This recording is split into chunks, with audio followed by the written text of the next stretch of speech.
The big story in the accounting field these days is dealing with the possible convergence of the two major sets of accounting standards: IFRS developed by the ASB and US GAAP developed by the FASB. These are the two most dominant sets of accounting standards in the world of accounting today, and they are the most used guidelines by public companies when reporting their financial statements. Being that IFRS is the current global frontrunner, meaning that most countries do use IFRS, I believe it's time for the FASB to jump on board and update US GAAP to more closely match IFRS. Under US GAAP, companies can value inventory under the LIFO costing method, but this method is unacceptable under IFRS.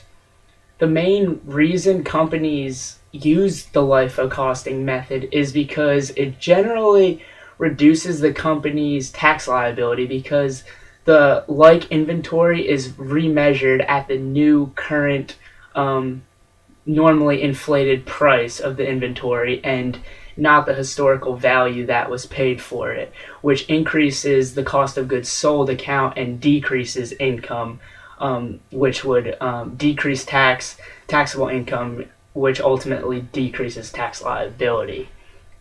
So, another difference between US GAAP and IFRS is noticed when dealing with intangible assets. Under US GAAP, intangible assets are valued at their fair value, whether or not a future economic benefit is probable. Under IFRS, though, an acquired intangible asset is not reported unless the fair value can be reasonably estimated and it is probable that a future economic benefit will follow the acquisition.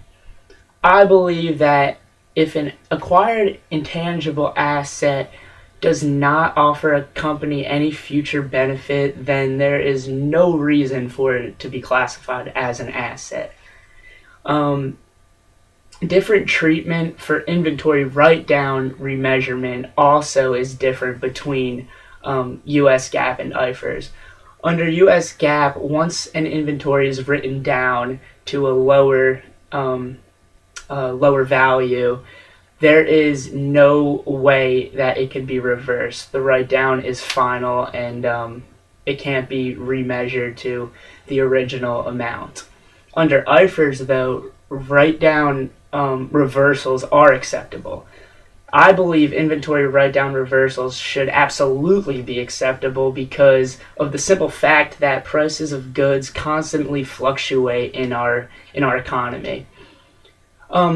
So the convergence of these sets of accounting standards would ultimately create global accounting standards applicable to all countries, leading to a renewed sense of clarity. It would lead to simplification, transparency, and comparability between different countries on accounting and financial reporting issues. So the convergence of accounting standards would benefit the entire economic world, and I hope for continued progress toward that goal by both the FASB and the ASB. Thank you.